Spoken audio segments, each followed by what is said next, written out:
Now entering Nerdist.com. Hey, hey, hey! Hey, hey! What's up, kids? Welcome back, ladies and gentlemen, after a little vacation, a week-long vacation. Fall hiatus to help out with the harvest. Those squashes are not going to harvest themselves. No, neither are those pumpkins. Yeah. Or the candy corn. Yeah, all the seasonal gourds. But guys, gourds. Enough about gourds. Yeah. We're going to cut to the chase. Today's episode is phenomenal. We were Great very episode. excited to get this guy on here. We got to go all the way to Stoopid Buddy headquarters. Yeah, Stoopid Buddy Stoodios up in Burbank. the valley, the beautiful San California. Fernando Valley. Yeah. Cool. You guys know who it is. You read the title. You downloaded it. And if you don't, you'll find out very quickly. Yeah, it's a great fucking episode. We're lucky to have him on here, and thanks again for downloading it, and we'll just get right to it. Yeah. Today we learn number 57 with Seth Green. Today we learn. Gentlemen, let's broaden our minds.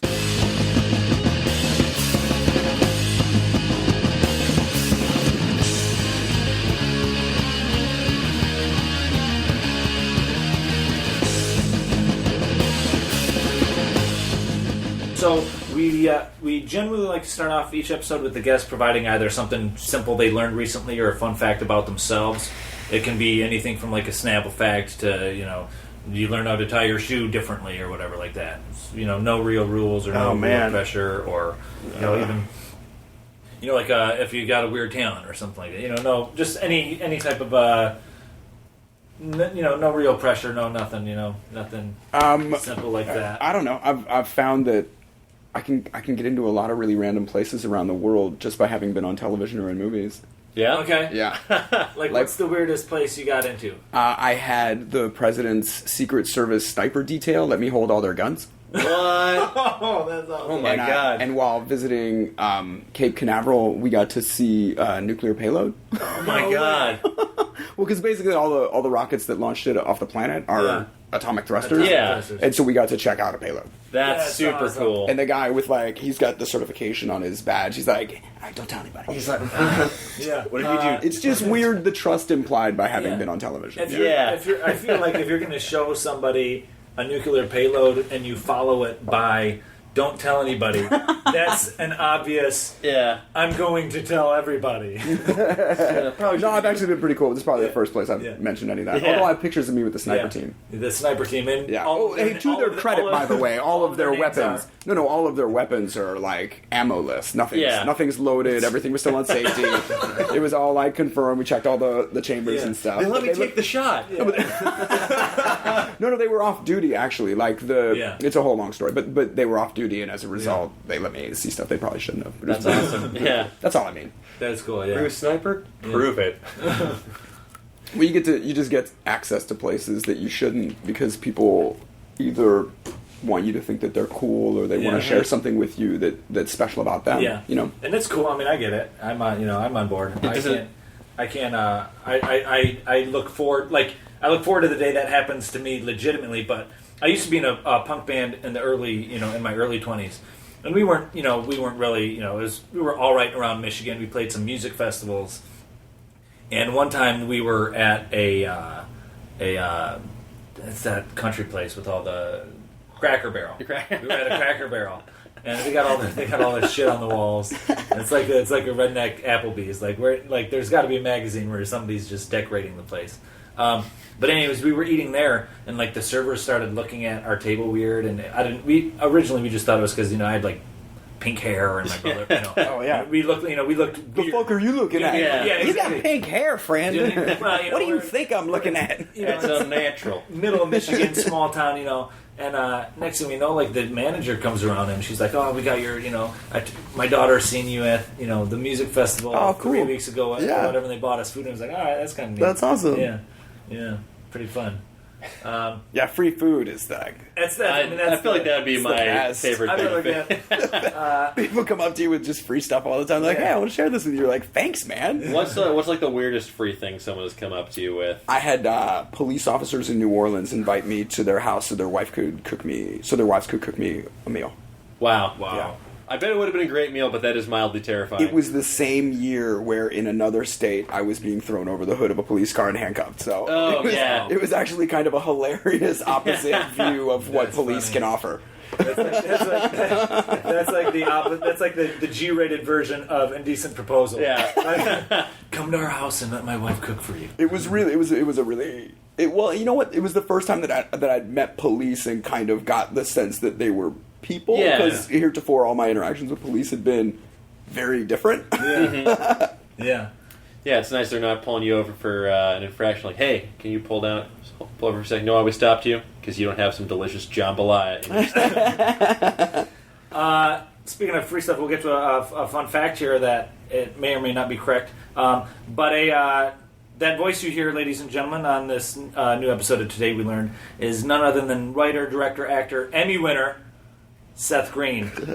He produces and creator of Robot Chicken, voices Family Guy. You've seen him in Airborne, Dads, Austin Powers, Mr. Belvedere, Life Goes On.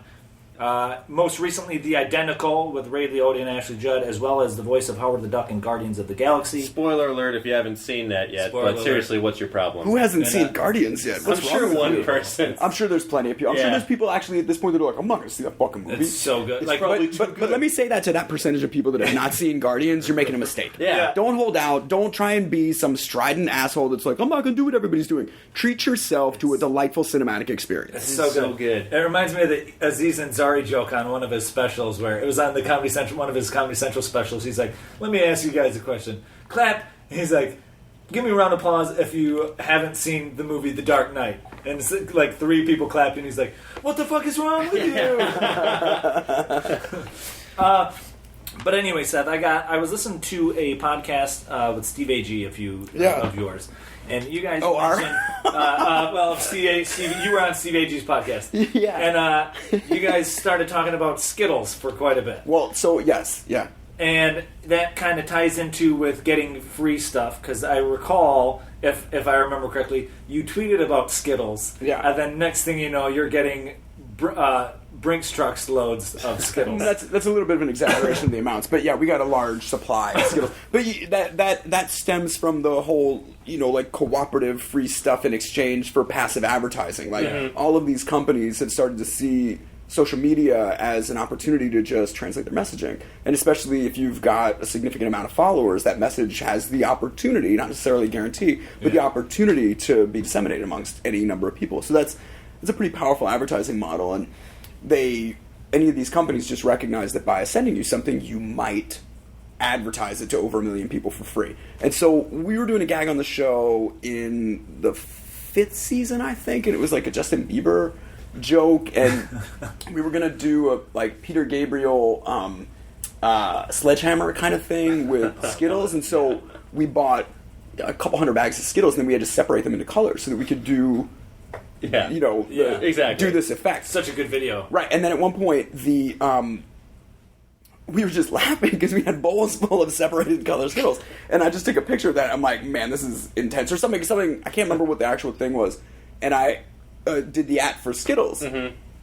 And then they were like, oh, what's up? You like Skittles, man? Look at how much Skittles this guy And I was like, oh, yeah, we like Skittles. We're doing a gag for the thing. And they were like, oh, cool. What kind of Skittles do you like? I was like, we like...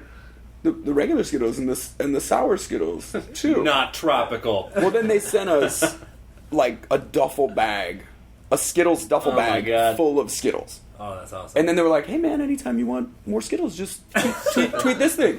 You try and chase the rainbow, get at us. That's exactly what it was. And then as they've invented new products or came up with new whatever, they'll send it to us and say, "Hey, you want to tweet about this? No big deal." Yeah. Just trying to get some feedback on this new flavor. Just curious. Just curious. We like this. Well, Skittles have sure come a long way. I got a couple fun facts here about Skittles.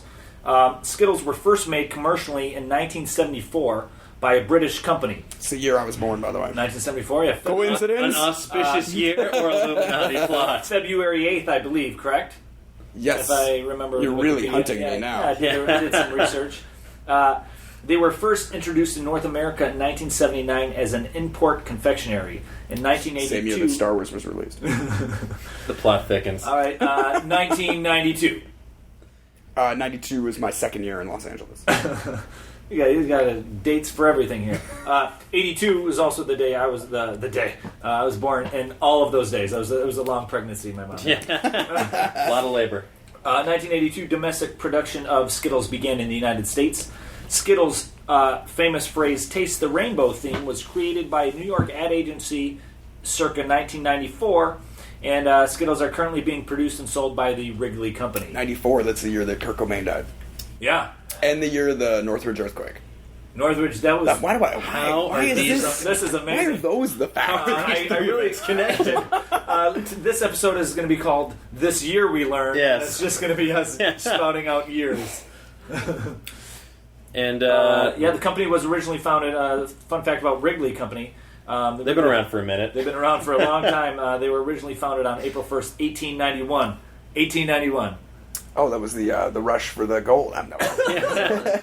Although it's interesting to think about, was Wrigley Field named after? Was that the first recorded sponsored stadium? Because now it's all about. I think so. I would imagine so. Originally, if I remember correctly, it's one of the oldest originals now. Yeah. Because everybody's getting you had Yankee Stadium. Yeah. Which is now it's one Qualcomm of the oldest. Stadium. Now it's I think Wrigley Chase Mutual. Yeah.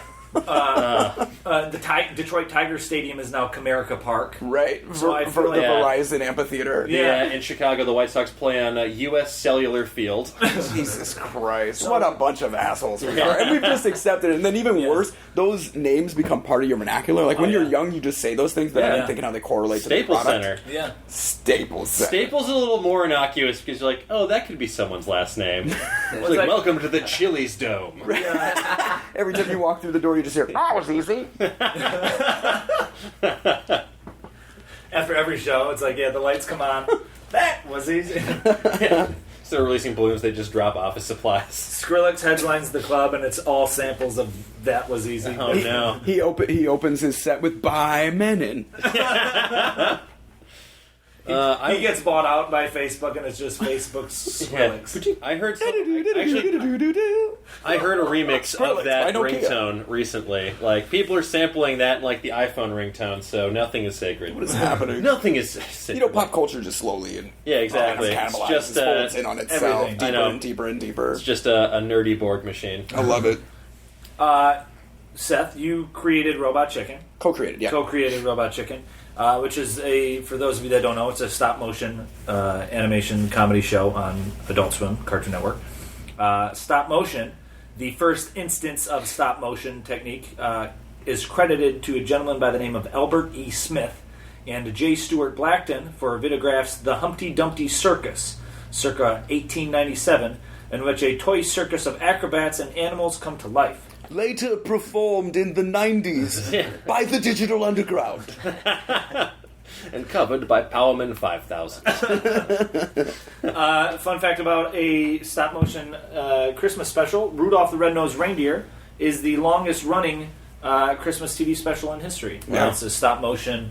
is that one of the Rankin and Bass? Rankin and Bass. Yeah, we talk about that all the time because even though that is available in multiple DVD and streaming formats, the actual day and date programming of it still gets ratings comparable with football games in American Idol. Yeah, I feel like it's one of those things like A Christmas Story where people just feel that sense of I gotta tune in, it's our tradition. Well, and what's fun is it becomes a generational thing. It's passed down. I love that idea that we preserve pop culture the same way that older civilizations preserve different kinds of mythology. Yeah, absolutely. Instead of handing down Greek mythology, or maybe in tandem with handing down Greek mythology, we're like, and here's Batman, the great hero of the night. Yeah.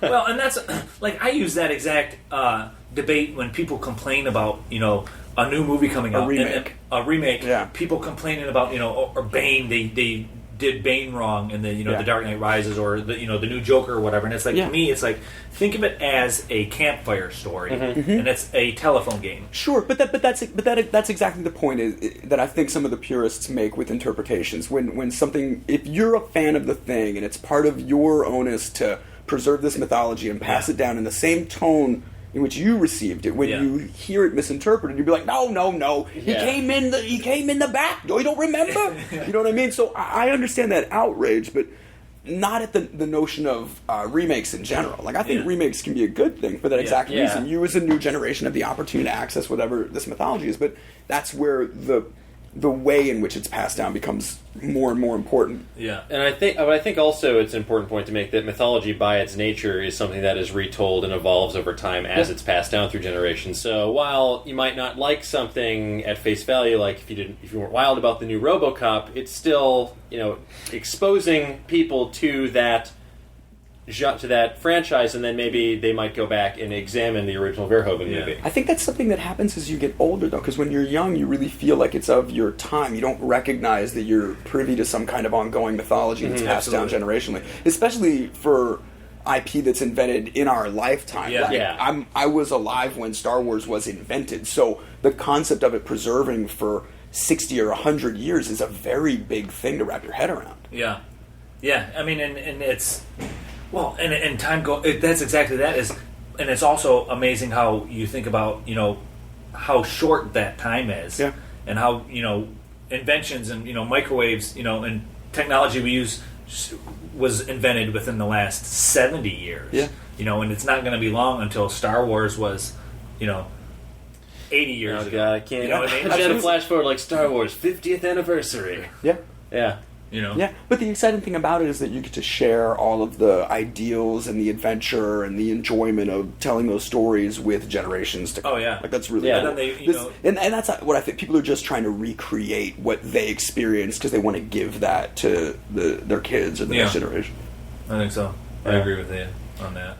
To take it back to stop motion for a second, how did you guys first decide this was the route you wanted to go? Because it's a little more labor intensive. It's the most tedious. Yeah, exactly. No, I mean it's because it's as simple as we weren't planning to make a show. Like there was no plan to make a show. We were going to make a short. We were going to make like a multi-minute thing, like an under 5-minute thing, and that was it. And then it, over 6 years evolved into a show. So.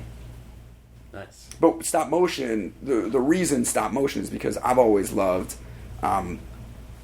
stop motion is a really specific type of filmmaking because everything in it's real, but you're also breathing life into something that shouldn't have life. So you build all the sets with the same materials that you build cinema sets. You fabricate all the characters and make all the clothing and light it the exact same way that you would light a movie.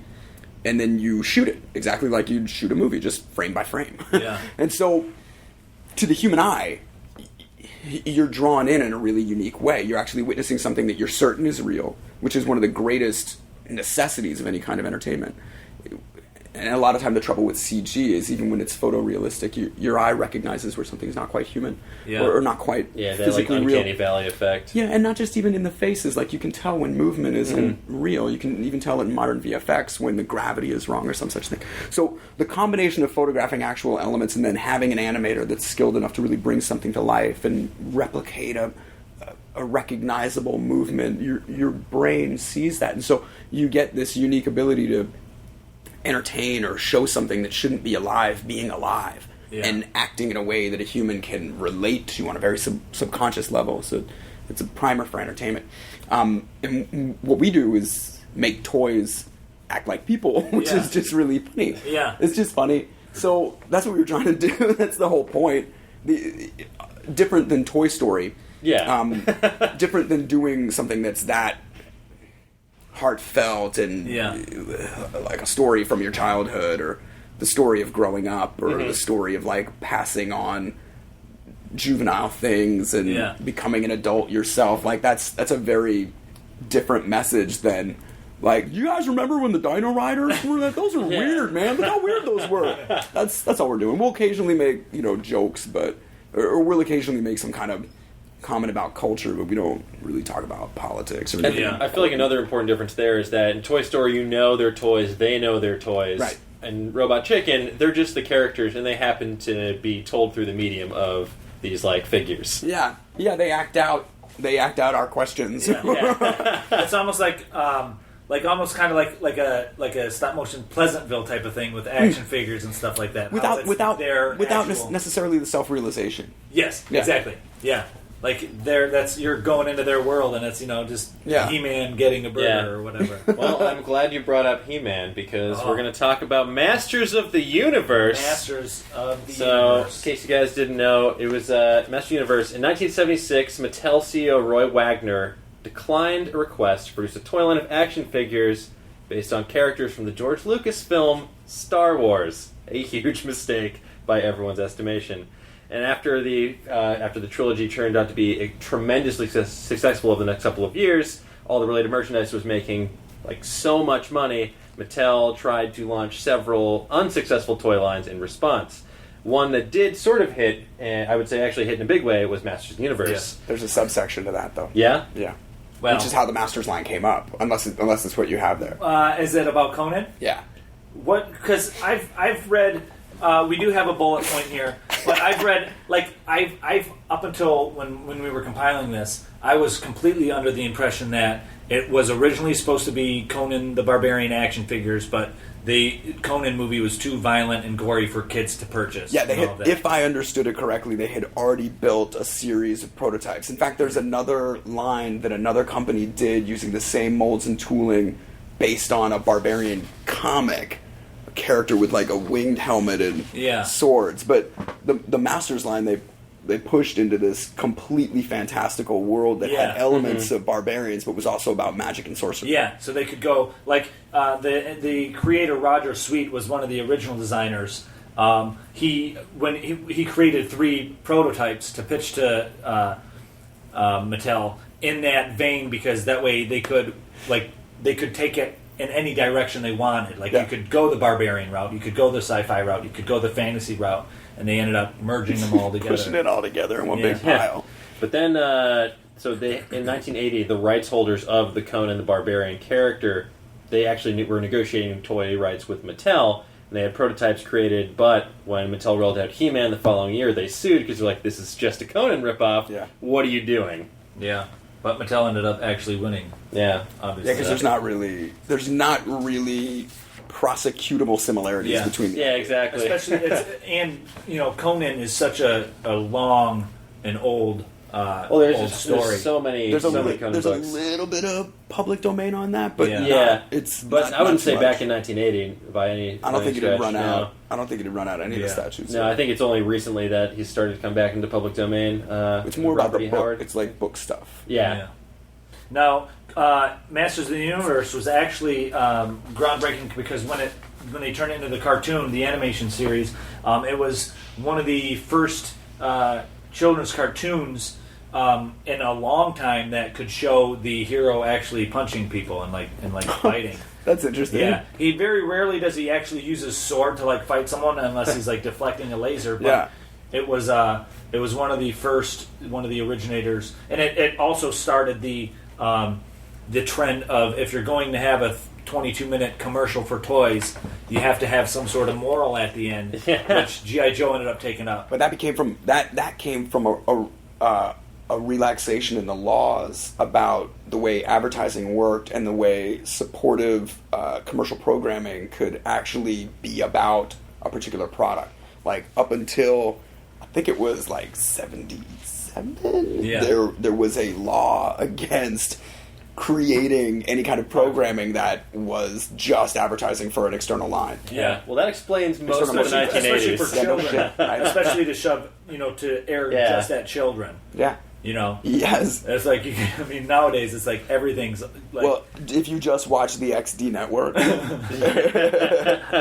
you'll see a whole generation of kids who are really excited about the Croods. Oh man, the barbarians that speak to me. And then you have, perfect example, a previous guest, my buddy Cameron, he's one of the new Power Rangers. Oh, cool. And the actual, the weapons and the robots they use in the show are the toys. They manufacture the toys first. That's wow. And then they use the toys in the show. So that way, breaks when he hits. So that way, when the kids go buy the toys, it's they're using the exact. Yeah.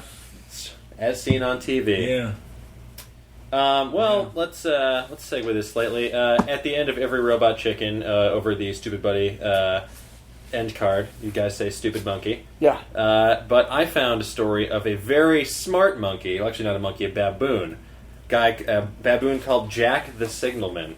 So back in the late 1800s in Cape Town, South Africa, travelers who rode the Port Elizabeth Mainline Railroad saw something, a very interesting sight. It was the signalman operating the levers that set the signals for the control towers was actually a baboon named Jack. Now, Jack was a legitimate employee of the railroad. He belonged to a man named James Jumper Wide, who was signalman until he lost both his legs in an accident. Doesn't Jumper Wide sound like a nickname? Yeah, I'm sure it's just like South African slang. It's like a mafia man. Yeah. Mafia porn star, maybe. Jumper. 88 keys and Jumper Wide. Don't look up Jumper Wide on Urban Dictionary. It's the takeaway from today's show. But he got the nickname Jumper because he had the tendency... Jumper Wide. Oh, Cut God. to everyone is Googling right now. Yeah. Oh, yeah. Filthy Jumper. So he got the nickname Jumper because he used to leap from train car to train car when he was just working on the rail yard. One day, he leaped from one car to a moving train, fell underneath it, had both his legs severed. Obviously, he was pretty devastated. He made himself 2 peg legs, but it sucks as the late 1800s. No one wants to talk to that dude with peg legs. He went to the marketplace one day where he saw a baboon pulling an ox cart. And he was blown away by this. The baboon was very intelligent, just handled himself nicely in public. Had good social skills, a real chill baboon. And then he persuaded the merchant whose ox cutter it was to part with the baboon. The pair developed a deep friendship. They lived together, a weird odd couple type situation. Aww. Jack would pull him to work every day in a little wagon, and when they get to the top of the hill, he would jump in and they would ride the wagon down the hill, hopefully not crash. Yeah. And they would work together. This is a beautiful story. It is. It's like very inspiring for... This is the Disney version of Any Which Way But Loose. Exactly. This is like the Dunstan checks in equivalent of like the Continental Railroad. All right, we're thinking Dunstan checks in. With a little bit, but with some, With just a hint of Rise of the Planet of the Apes. and tons of apartheid. So the Jumper would work as sort of like supervisor, and Jack, the baboon, would jump around, pulling the levers that he told him to. They had a whole system worked out. He never once made a mistake. One day, a fancy lady was riding the train, saw this baboon pulling the levers. She freaked out, contacted the authorities. They did not believe her at first because it sounds preposterous even then. How dare they call Jumper a baboon? Exactly. Like, he has no legs. Yeah. And so they finally went to investigate. Jumper and Jack were immediately fired, but they decided to give him a test. He passed it with Jumper. Jack the baboon passed the test with flying colors. And they were so impressed that they wound up giving him a government job, monthly rations every month, an official employment number, and he worked for the railroad until he died. The cheapest employee they've ever enslaved. A real I would say impressed into servitude. Yeah. To completely derail, pun intended, here's a little fact submitted by a listener, Andrew, at Wardster _ on Twitter. I tried fact checking this. I couldn't actually find actual written evidence, but it makes sense. It has to do with web links. Now, most links on the like hyperlinks when you see them. Hyperlinks when you see them on the internet, they're blue. Now, when you click them, they turn purple majority of the time. And according to Andrew, the reason because web links turn purple after they've been clicked is because blue plus red equals purple. So once you read them, they turn purple. Once you click a link, it turns purple. Those web developers. READ. READ. Yeah. Got it. Blue Red, plus read. Yeah, blue plus read. Blue plus having red. It's purple. Oh, Margot. That's the whole concept behind Reddit. Why is the VC? Why is the cover web? Let's be honest. Anybody that can program hyperlinks, they deserve to be a little pompous. Exactly. Anybody who's speaking binary, let them have that. You know what I mean? Let's sort of listen to a blue and more of a deep answer. 0011 0011 101010. Oh my God. Decimal code. That's my wife. Todd, please. 100111 Todd. 010011 the aristocrats. and then she says 1001, not 001. Oh my gosh, she is a slut. I got accused on the internet of on Instagram of slut shaming, and I had never heard this before. This has to be an invent of modern culture, like only in a culture where there are strip aerobics. You know, as a means of empowerment for women, could someone accuse me of slut shaming? There was I should honestly pull it up.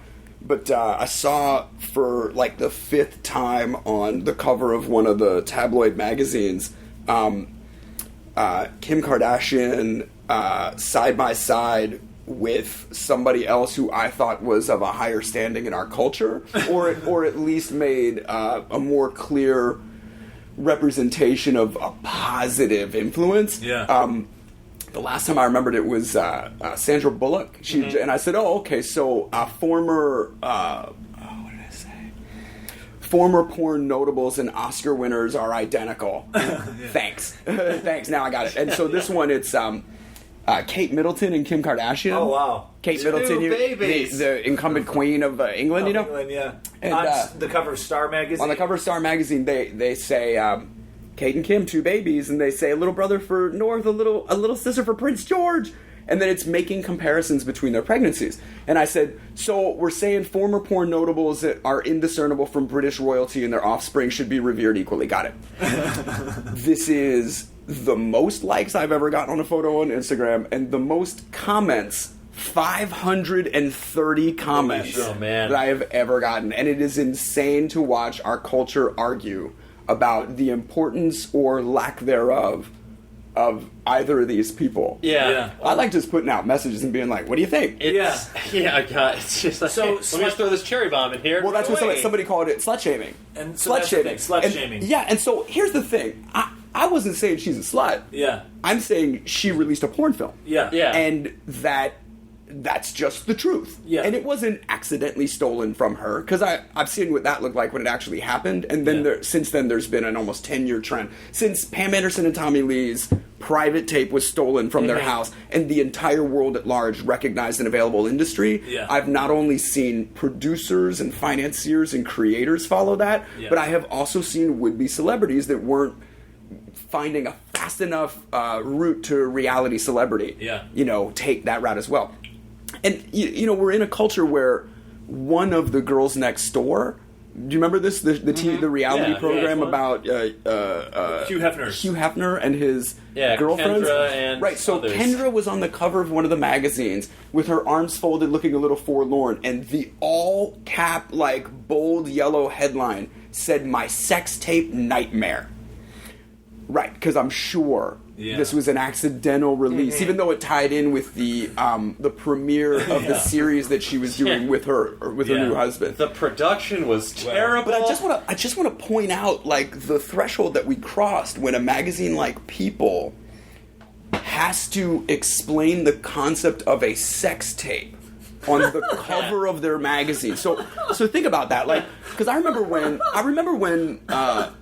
Monica Lewinsky, when President Clinton was impeached for lying about getting a blowjob from Monica Lewinsky, a couple things happened culturally. Girls under 15 started understanding the concept of a blowjob. Yeah. And thong underwear became the norm. Thank you, Cisco. Well pre-Cisco. No, but heretofore, thong underwear was for dancers and whores. Yeah. And then suddenly, because Monica Lewinsky, an overweight girl, who was not beautiful by most women's assessment of beautiful, brought the president literally to his knees by showing off her thong over the rise of her skirt. And so in that moment, the influence in culture is, thong underwear, that can get the president to want to fuck me. Yeah. So you look at these ripple effects, and you don't think they're important, but introducing the notion of a sex tape on the cover of what's still considered a credible human interest magazine, People, says to the nation that this is something that happens commonly, and that you as a celebrity could have to deal with that. And I think that's actually what eroded the whole concept of privacy. And if you look at the way that, sorry to get up on a soapbox, but if you look at the way that, all of those photographs that were recently stolen, literally stolen off the phones of celebrities, and then the sort of shrugging shoulders reaction of most of culture instead of a general outrage, and even worse, that's slut shaming. That's saying that all of those women who had their property stolen, not posted, didn't release it, didn't videotape themselves and then find a way to slip it into culture. They were taking private pictures on their fucking phone. Yeah, on their own personal phone. For their personal use. They didn't even transfer it from phone to computer. It was actually on the device in their pocket. That's fucked up. And so everyone's reaction saying, "Oh, these bitches deserved it," or "Oh, they want it out there," or "Oh, when you're a famous girl, you just have to accept that someone's going to steal a naked picture of you." That's insane. Yeah. That's just insane that we as a culture have become soft on the concept of that kind of rape. You know what I mean? Yeah. It's and the fact that there's, you know, a lot of people are okay with it to an extent. Like they're like, well, don't do that. That's what I'm saying. Don't take pictures on your phone privately and keep them on your personal device. That's ridiculous. That we're such an observed nation at this point that we blame the victim.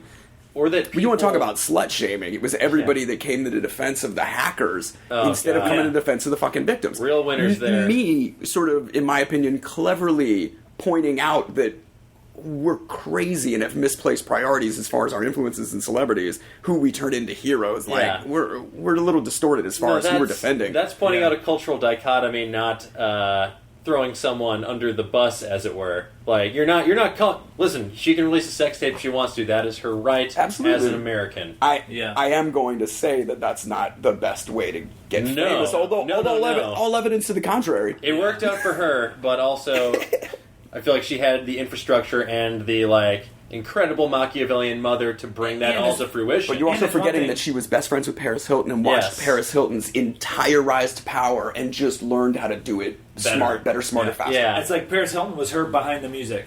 Yeah, like her what to do and what not she was BFF with that girl. Like there was the first time anybody heard Kim Kardashian's name was when Paris Hilton and Kim Kardashian showed up on Miami Beach around the time that The Simple Life was on the air. And just decided to take a back-to-back bikini shower at one of the public showers on the beach. And there's pictures of them surrounded on all sides by hundreds of people, literally stepping over each other to try and get a picture of these two guys. Get that photo. Oh, man. It was a simpler time. Completely off, it's completely derailing here. As if that was on target. Stay on target. To stay on target with exploiting. No, we mentioned we got quite a few listeners in Australia, and as we were talking at the top of the show, we're both huge fans of Batman. So I was doing some research about Australia, and I happened to find some stuff that are very eerily and weird as Batman. It's almost like a time traveler went back in time, because this is something I would do if I had time machines. Where did Bruce Wayne go when he left Gotham City? I'll tell you where. Melbourne, Australia was essentially founded by a man named John Batman. Incredible name. John Batman, born January 21st, 1801, died May 6th, 1839, was an Australian grazier, entrepreneur, and explorer. He settled in the northeast of the Van Diemen's Land colony in the 1820s, and later was a leading member of the Port Phillip Association that he led on an expedition which he explored Port Phillip Bay area on Australian mainland. Now, he is best known for his role in the founding of the settlement on the Yarra River, which became the city of Melbourne. Eventually, it became the capital and colony of Victoria, and is now Australia's largest and most important cities. One of them. Yeah. Sydney might get pissed. Settle down, Sydney. You were founded by a John Robin or a John Aquaman. It's actually Aquaman. Places named after John are the Batman Bridge. So if you ever go to Tasmania, the Australian state of Tasmania, and you visit the Tamar River, the Batman Bridge is a modern bridge spanning the Tamar River in the north of Australian state Tasmania. You have just given me a place to put a pin in. Exactly.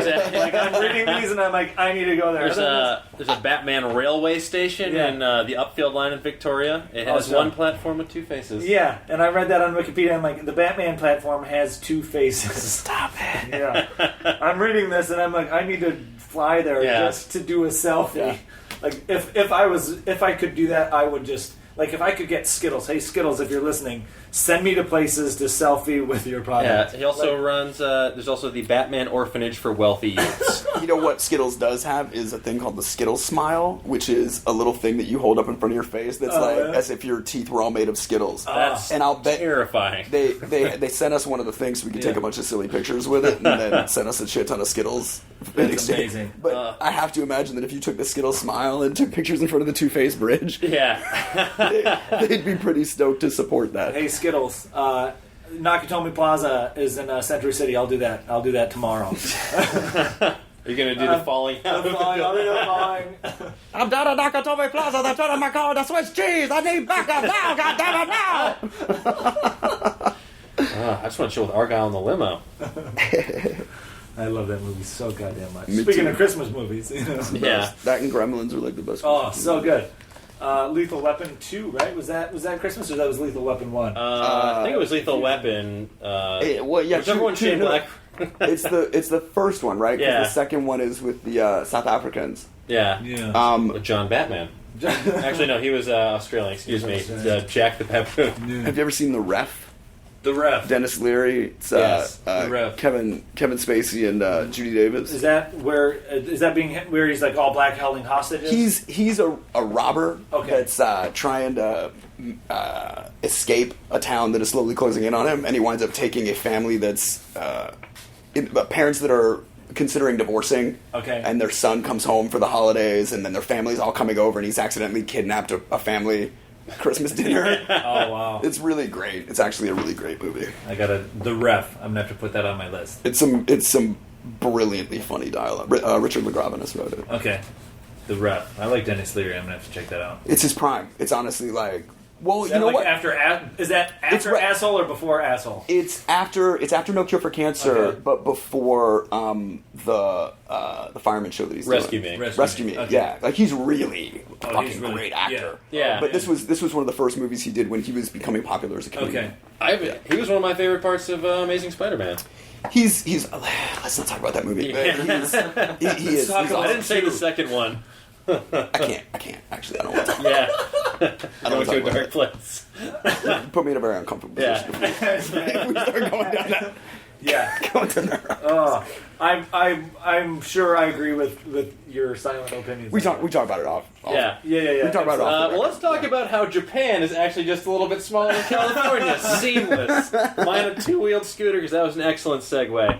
All right, so California.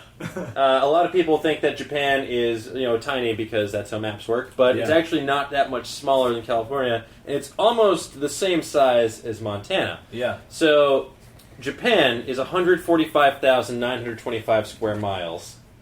California is 163,696 square miles, and Montana only 147,040 square miles. It's really weird how, like, on the maps, you think of Japan as a really small. Yeah, I figure it's the small Rhode country, Island but of Asia. It's because the old map. It's an old map used, and it's very, it's very ill proportioned. Like Brazil is bigger than the United States. It makes sense though, because when I was in Japan, like I was studying in Kyoto for a while, and like I didn't realize that to get to Tokyo would be like an 8-hour drive or just something absurd, because you get on the bullet train, it's like 2 hours. You're like, oh, it's nothing at all. It's like I'm going to Santa Barbara from Los Angeles in traffic. Yeah. But yeah, bigger than you expect. I think it's crazy that individual states in the United States are bigger than most countries. Yeah. And yet we, as a single unified country of states, are all expected to adhere to the same philosophies. Like every time you hear about Texas seceding, or the notion of like a big crane picking up New York and California and putting them together, like you just how have we not? And everyone says, oh, we should be unified so that we can present ourselves as a united front to the rest of the world. But it's like, there's a lot of fucking people in the U.S., Yeah. man. Oh, And none of them really agree. There's only certain factions that actually agree with each other. But that's completely understandable when you accept that. When you have that Individual gigantic states. of a landmass Yeah. and cramp that many people. Or conversely, what everybody else contributes to each other in the scheme of New York and California, as big of cities as we are, maybe for business and Wall Street and trading and, or entertainment and all The that. hubs of those markets. Exactly, Bagels but then and Mexican it's food. like you got New York or even like Detroit or Chicago. It's like those are very well populated cities, but where do they get the food from? Yeah. Farmers in Texas or Colorado or it's. Well, I think everybody's getting their food from Monsanto, right? Isn't that the I love that's the global plan, Monsanto. right? Yeah. Me too. It's genetically GMOs. modified to be tastier. Absolutely. There's absolutely no actual correlation between GMOs and ALS or cancer. Because we haven't had enough time to do a control study over GMO it. just stands for Great Mouth Offerings. Listen, Great mouth offering. If you're going to blame Monsanto for the Ice Bucket Challenge, I'm going to debate. I'm going to debate. If you're going to blame Monsanto for criminally suing other farmers for copyright infringement because of the way that seed dust travels, well, then I'm just going to throw you in Guantanamo. We have the copyright on corn. Listen, you're grain shaming right now. So. Yeah, really. You're grain shaming. I was in Peru, and there are fucking Silo statues. shaming. There are Silo statues shaming. of explorers or like indigenous tribes. There's a statue of like the king of the tribesmen holding up the corn as the offering of the gods, because corn was the thing that helped them survive. Mm-hmm. Yeah. And when you think about it, corn is the dominant species on this planet. Especially in the U.S. But really think about how much we just feed everything corn. Yeah. If man. corn was our sentient leader, we would be in perfect servitude to it. Yeah. We're I the feel like we already are. We'll find we're the- out like We the are. season finale. We are. But that's like I went to Peru, and as far back as their original settlements, they were farming and harvesting corn. It was like a gift from the gods. Literally, it was what kept them surviving. And so you gotta wonder about that relationship between these species that's been going on for longer than any of us have or will be alive. So maybe we're meant to mainline high fructose corn syrup. Yeah. Like maybe that's our destiny. Yeah, like it's a good thing. Because if you think about it, like corn, I feel like can grow in pretty much any climate, right? It's Well, there's one of also the so many products that- iterations of it, and Yeah. also the extractions of it are valuable in a million different technologies. Yeah. That's probably an overstatement. But, Yeah. Your move, potatoes. I mean, it's hey, to that end, no one's ever built a corn gun. Yeah.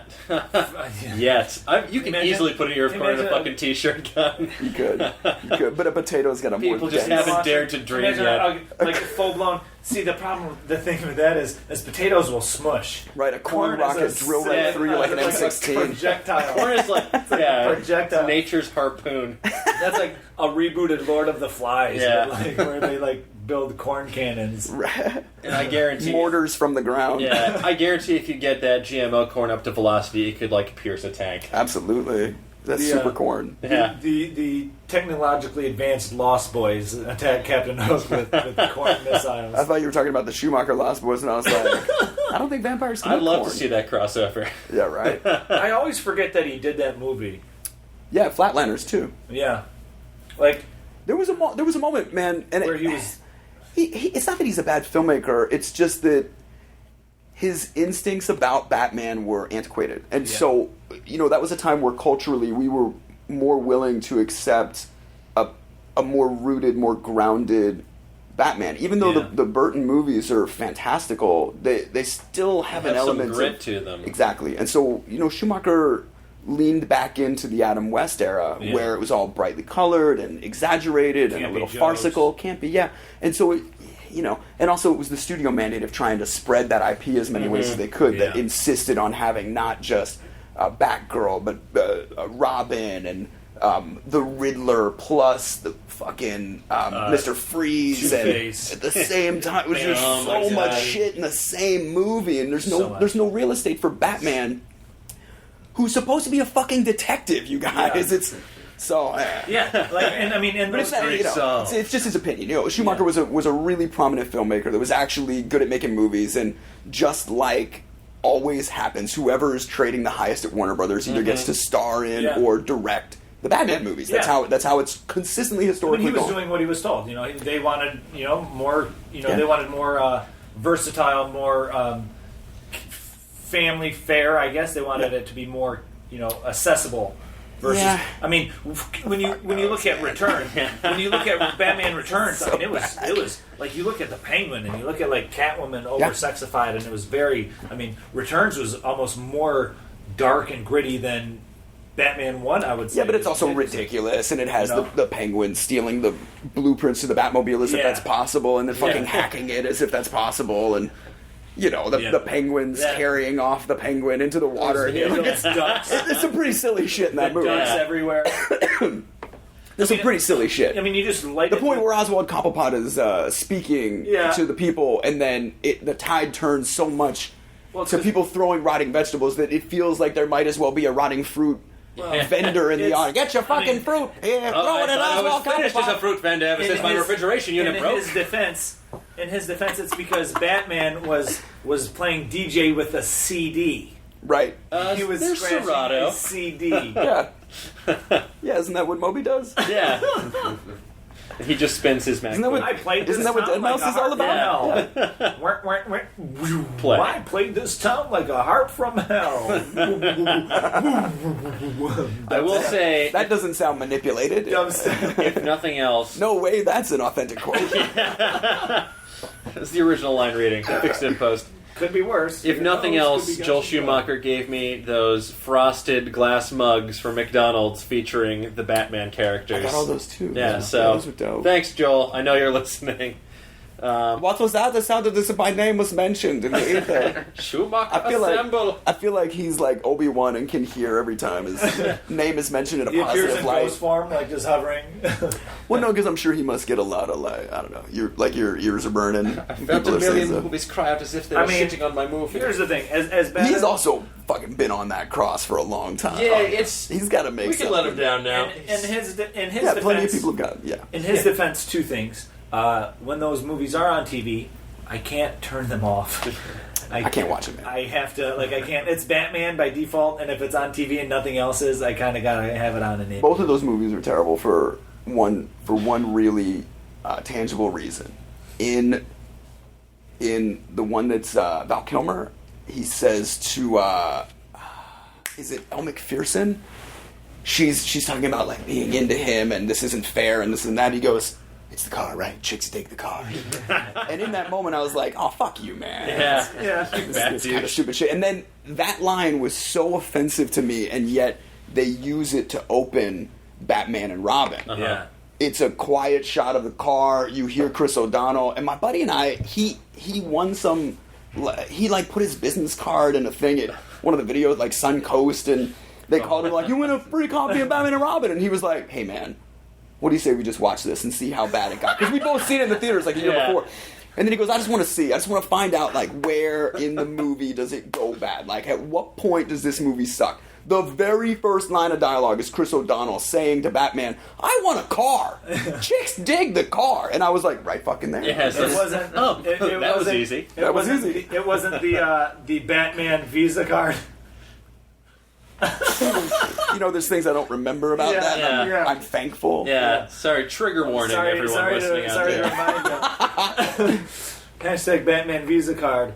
But then again, if it wasn't for those movies, we wouldn't have Christopher Nolan's franchise. You know, yeah, it's an evolution. an It really is. And we'll see what comes next too. Yeah. Like I'm really curious to see what Zack Snyder does with that. Yeah, I'm with all these films coming out. It's so easy to shit on everything in advance when you have little to no information, just leaks and rumors. But I try to approach them with some cautious optimism because I want them to be good. I don't want a shitty movie. Yeah, I think that's where it stems from. It's all the passion, and then you get kind of a sense of responsibility for passing on these messages in a positive way, and especially because, and I tried to say this on Larry King's show because they asked me about Ben Affleck, and I tried to say this in a way that people would get instead of crucifying me for, but you know, we've come to accept that these movies can be done with a certain amount of gravity, that the storytelling, that the characters, that all the things that are in comic books are actually pretty provocative literature and interesting human exploration. And so, you know, just the way that the Marvel movies and even the Batman movies prior to, like the Nolan Batman movies, they put it in a real world that helps us as humans with a little bit of wish fulfillment, with a little bit of aspiration. Yeah. You know, and I think that's important. And so my reaction to Ben Affleck being cast as Batman was not a judgment on Affleck, who I think is a pretty terrific actor he's and a phenomenal. great filmmaker. And it's not even a Great criticism on his ability to interpret this character. It was more what I had secretly hoped would be this Batman in that when Superman and Batman meet, you know, Batman has already been this character for a while. Like he's a little bit crazy. Yeah. He's so crazy that as a human man, Superman is scared of him. Like Superman is scared of this man. Yeah. Because he's so fucking crazy. And it's not, and he's also like older and like grizzled and a little world weary and has been fighting this war on crime as a solitary he's crazy super person skeptical for a while. So I just thought it was gonna be like Josh Brolin. I thought it was gonna be honestly. I thought it could be like Ray Stevenson. You know what I mean? You just think about somebody. Or even Sean Bean, like someone who is older and more lived in. Who could have been awesome too? Now I'm drawing a blank on his name. Hellboy. Ron Perlman. Ron Perlman. But just that age at the very least, like that age and that gravity, and so grizzled and. So Ron Perlman also kind of has that like Dark Knight Returns build. Yeah.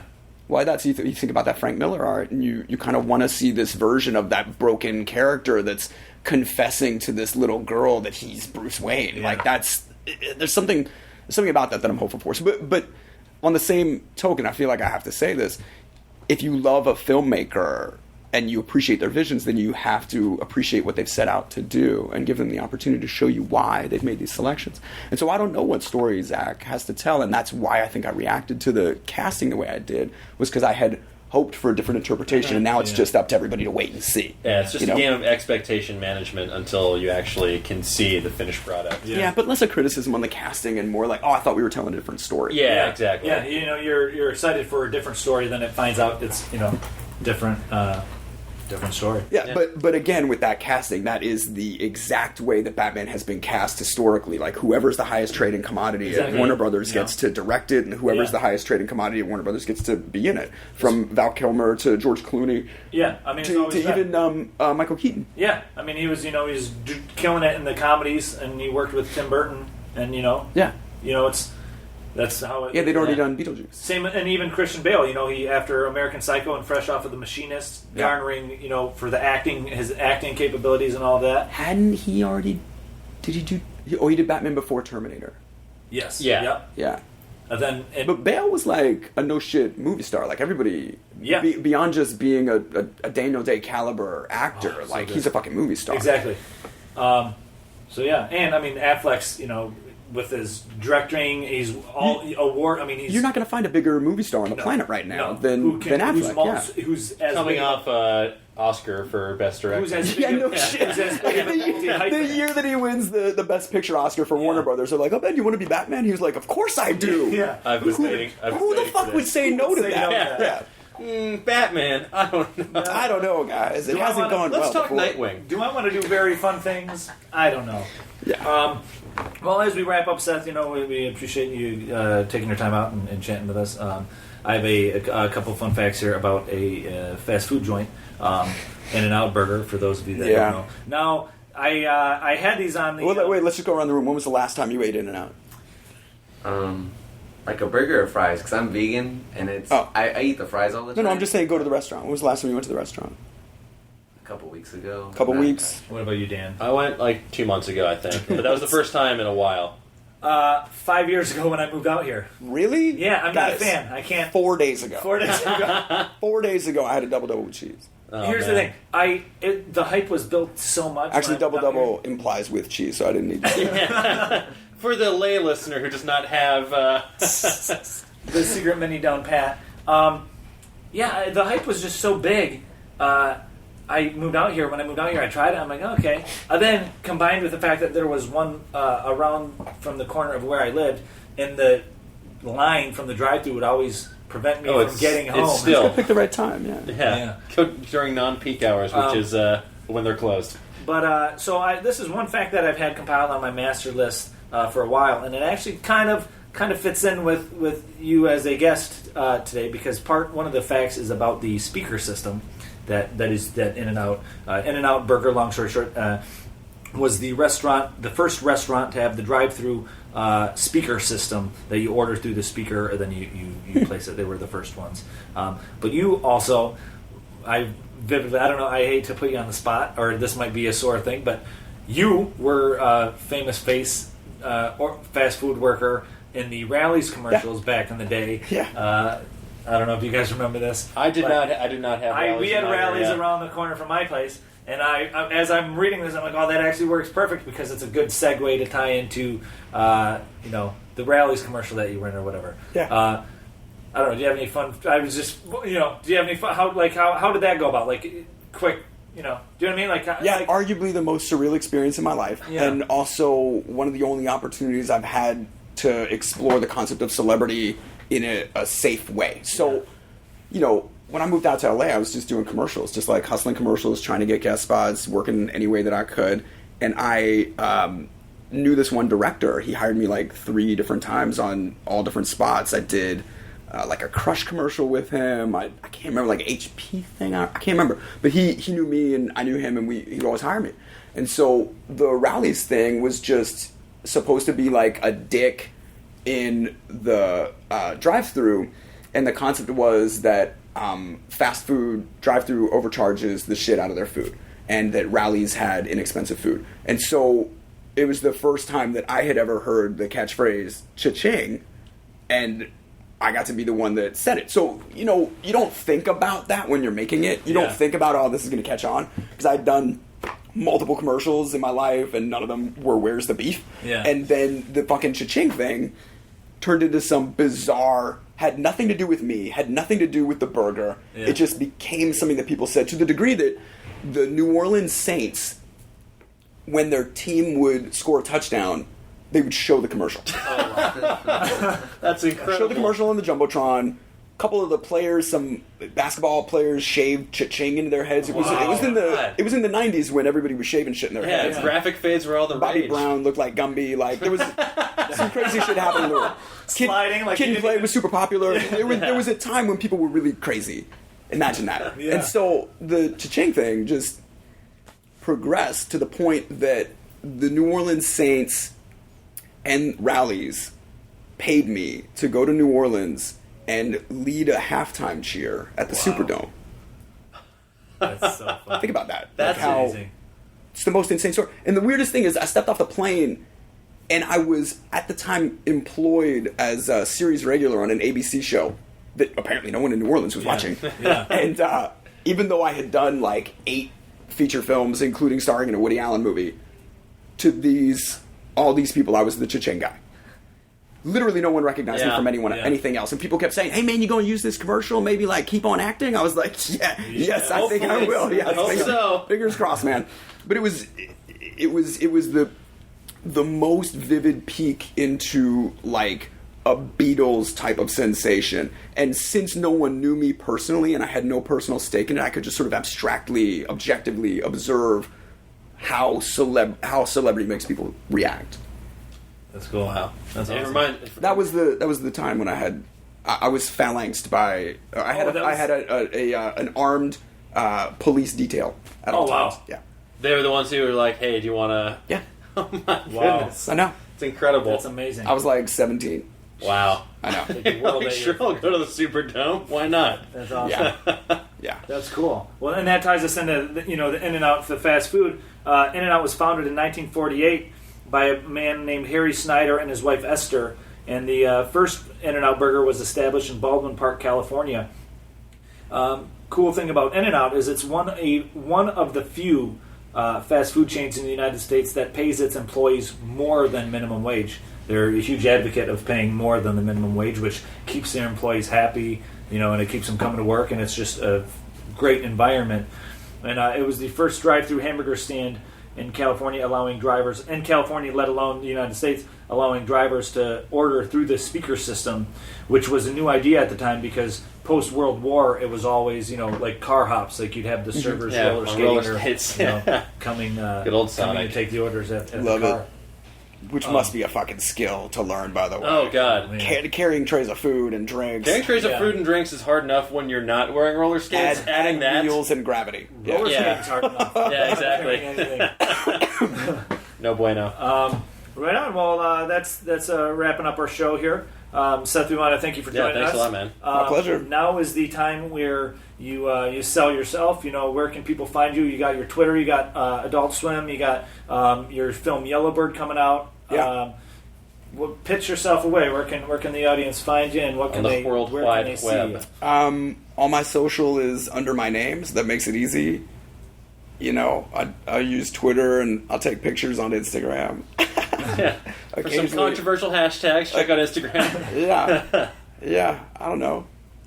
Go do your own thing. Yeah. And do you have a date on when Yellowbird's coming out? Or? I feel like I want to say it's towards the beginning of the next year. I don't know though. I'm honestly not sure. I might be wrong. It might be October. Okay. We'll find out. Follow Seth on the social media. Watch Robot Chicken and watch Yellowbird when it comes out. And then when the Identical comes out on DVD, go buy that, rent it, and if it's still in theaters, go give it a watch. Give it a watch. Woohoo! Yeah.